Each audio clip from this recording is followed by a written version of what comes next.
Hey, salut tout le monde! Bienvenue dans cette nouvelle vidéo. Encore une fois ce matin, une petite vidéo improvisée. Je suis sorti faire du paysage à main levée.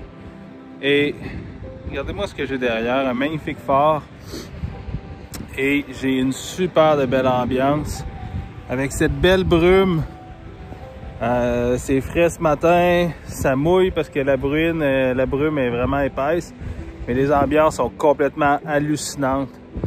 Fait que je vais faire le tour. Derrière moi, j'ai tout ça. J'ai des gros amas de roches. J'ai les vagues qui viennent se fracasser. Là, je suis parti à main levée. J'aime mieux ça que de partir avec mon trépied. Puis je trouve que je suis plus mobile. Faut que je monte un peu les ISO, mais avec le logiciel de réduction de bruit, c'est plus trop un enjeu. Là. Même si je fais des paysages à 400 ISO, je suis capable d'aller rechercher la même qualité que si j'étais à 64 ISO. Fait que bref, il y a de la belle photo à faire ce matin. J'ai bien hâte de vous montrer ça.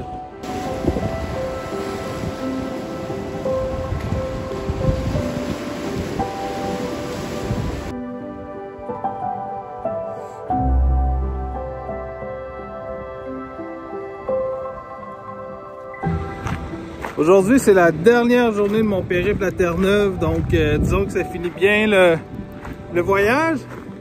Donc là, j'ai pas mis de fil polarisant sur mon objectif parce que j'en ai pas besoin. J'ai pas trop de réflexion avec dans l'eau. Ça me couperait également 2 stops de lumière, donc j'ai pas nécessairement ce luxe-là pour le moment.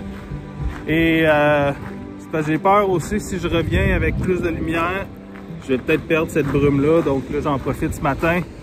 Et de toute manière, les roches sont pas mouillées, rien, donc il n'y a pas vraiment nécessité d'avoir regardez-moi ça derrière, l'ambiance de ouf.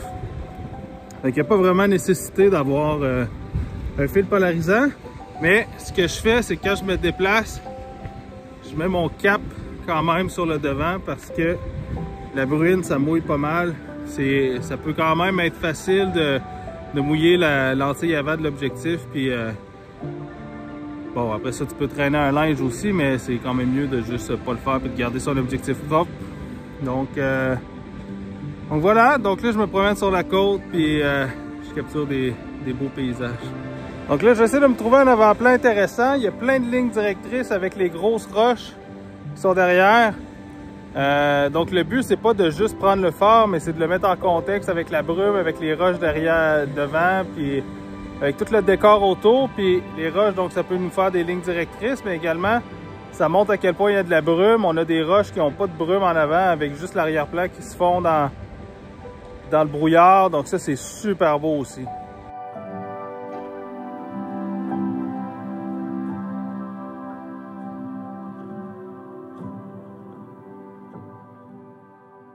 Donc là, je me cherche un point de vue avec où je vais pouvoir mettre des vagues à l'avant-plan.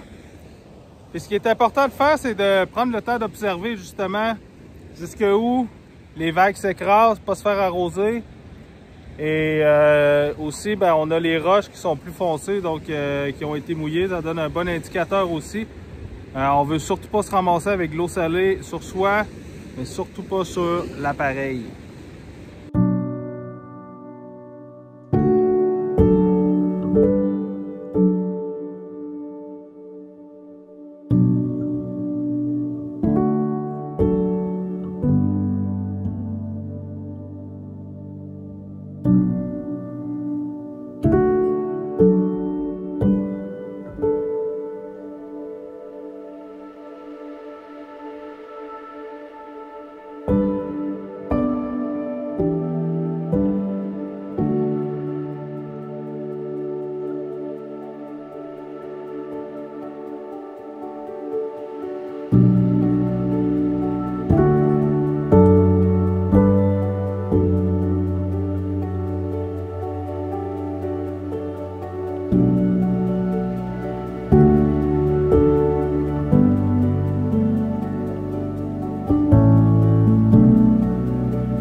voilà, c'est ce qui fait le tour pour cette petite balade matinale express au phare.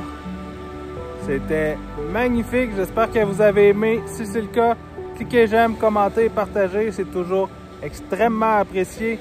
Et si mon périple à Terre-Neuve de l'année prochaine vous intéresse, allez cliquer sur le lien dans la description. Merci beaucoup à mon partenaire Love Photo ainsi qu'à mes membres Patreon qui me supportent.